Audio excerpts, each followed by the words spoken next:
Welcome back. This is for Activity 2.1. It is Activity 2.1 Part 1B. So you've already finished 1A. 1B is the phenomenon presentation. So if we were doing this in class, what you would have noticed is that I assigned every group a different phenomenon. And then your group was to present this information to the class. So each group became mini experts on one of the phenomena. Now, if you're doing this at home, it's a little bit different. What you're going to have to do is you're going to have to get all the information yourself. And that's what this video will do. You don't have to research all the information. You just had to research one phenomenon. But you also, if you look at pages, now we're in your book, if you look at pages 20 and 21, that's for Part 1B phenomenon presentations, you're still going to have to get all that information. So if you're doing this because you went on vacation and you missed class, if you're doing this because you're at home and you're not feeling well, or if you're in the back of the room and you decide, well, I just don't want to do this as a group today, I just want to do it by myself, go ahead, have at it. You still need all the information for the test. Remember, you can use your book on the test. It's an open notes, it's an open book test.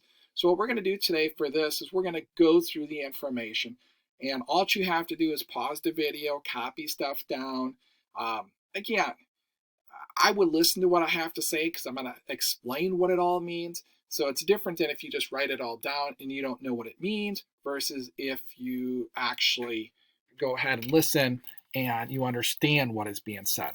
So if we go to animal fossils, and that's the very top on page 20. Again, page numbers may differ from year to year, but if you're on the right page, it'll say data on the top and explain the phenomenon. So animals have been found on either side of the Atlantic Ocean. Scientists know that animals could not have traveled across the oceans. So how does this help me understand the Earth in the distant past? Well, the presence of the same animal fossil in two locations that are currently far apart from each other suggests that the past continents were once much, much closer together, if not touching each other. For example, one of the things they talked about was the Listosaurus. And the Listosaurus is a reptile type creature that is actually a freshwater reptile. But it was found in places like Antarctica. You shouldn't have cold climates, shouldn't have reptiles there because reptiles need to be in warmer places. Likewise, if you found them in South America and Africa, there's a huge ocean between, and it's not a freshwater ocean, it's a saltwater ocean. So how could this Listosaurus, the fossils, be identical in these three different locations? Well, again, this may lead you to the idea that, well, at one time they were much closer together, or they were possibly touching one another. So how about the plant fossils? Well, just like the animal fossils, fossils from green ferns have been found in South America, India, Africa, Australia, Antarctica, and Madagascar. Now, big deal. Green fern fossils. Whoa, whoa, whoa, whoa. Wait a minute here. Antarctica? Antarctica is covered by ice. How do you get fern fossils there? And not only that, some of these fossils were identical. How do you get them there? Well, at some point in time, the Glossopteris flora fossil, which is what they found. And in your packet, you might have even discovered the difference between early Glossopteris flora and later Glossopteris flora. But when we look at this vegetation, the big thing is, how do you get the same types of vegetation spread out all over the world? But more importantly, how do you get it in Antarctica, which is covered by ice? It shouldn't have happened unless at some point in time the continent of Antarctica wasn't always where it is right now. Maybe it was someplace much, much closer to the equator, so you can actually get these warm climates to get these fossils. So that's the big takeaway from the plant fossils. So when we look at glacial evidence, valleys that were carved by glaciers in the past have been found in very arid places, such as Africa. Well, Africa is has a very, very warm climate. You shouldn't have glacial evidence there. We also know that there is glacial striations or grooves in places like India. Well, India has a subtropical climate, so you shouldn't have any glacial evidence found in India. And not only that, when you look at places like Africa and South America, and then India for South America and Africa, it seems like the glaciers came in from the ocean. Well, we know continental glaciers don't form over oceans. So if everything was always the way it is, how did these huge continental glaciers form over the ocean? They shouldn't have. But India is probably even more interesting. If you look at the glacial grooves in India, they seem to come from the south. Well, just south of India is the equator. So glaciers shouldn't be forming on the equator and moving north towards the poles. If anything, it should be the other way. But that's not the case. So we put all this stuff together, all this information together, and it just doesn't make sense. For example, there's glacial grooves and there's glacial features all over Wisconsin. Well, Wisconsin's winters are cold, but Wisconsin winters aren't that cold. Now, again, we're in a northern climate, so it's reasonable to think that maybe the glaciers, continental glaciers, once came down and covered, Wisconsin, Sauk County, Baraboo, or at least parts of Baraboo. But yet, how about India, where it's subtropical? It just doesn't make sense. And the fact that it's coming from the south. So that's the big takeaway with the glacial evidence. So the next one I want to take a look at after glacial evidence is the fit of the continents. And this is just very basic. The fit of the continents just talks about, and the rock sequences here too.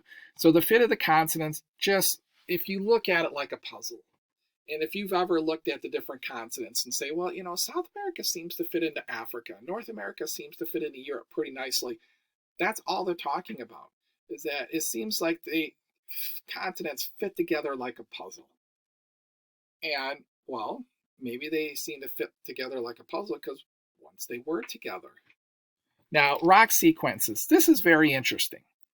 So the rock sequence of South America perfectly match the rock sequence of Africa, even though there's actually a large ocean in between.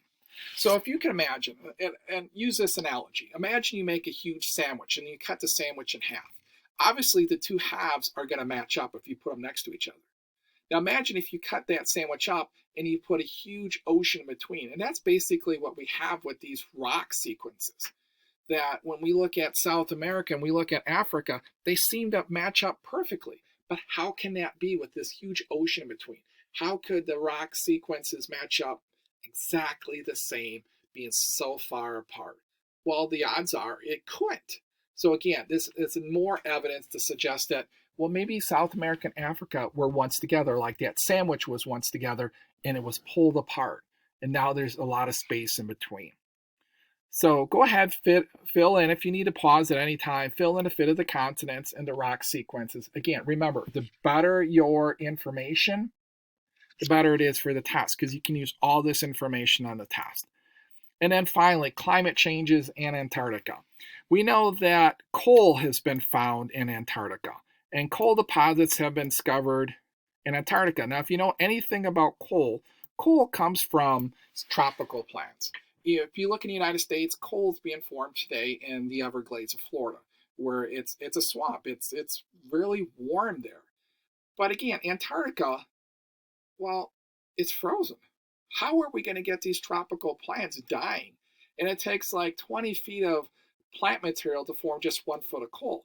So not only is it cold there, but it takes a lot of plant material to form coal. Well, how is this going to happen if it's so cold there right now? Well, it shouldn't have.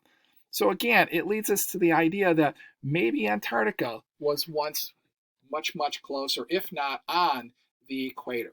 It's the only reasonable explanation that would make sense, because coal does not form in cold climates. So hopefully you've got a lot of good information from here. Now what I want you to do is take all this information and answer the 2 making sense questions. Making sense question number 1. When you consider all 6 phenomena, which piece of information seems most convincing to support the theory of continental drift? And you may have more than one. All of it I thought was really convincing, but which one do you think was the most convincing? And just a sentence or 2 explain why.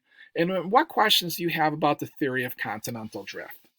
And we've talked about the theory of continental continental drift. So if this is the video, I might not have mentioned it in every video, but at some point in time, you likely study the idea of continental drift. If not, we're going to talk about it more soon. Or if you've already taken the fill-in-the-blank notes, you've already learned quite a bit about it. So what questions do you have about the theory of continental drift? So when we look at part 2 on page 22, don't worry about that. We're going to cover that in a different lesson. And if you're in class, I'm going to give you a much better map to cut up and to put together than the ones you see on pages 25 and 26. So as always, if you have any questions about activity 2.11b, make sure you ask. And again, remember, the more information you have in a book, the better it is for you, because you're going to be able to use all of this on the test. So thanks.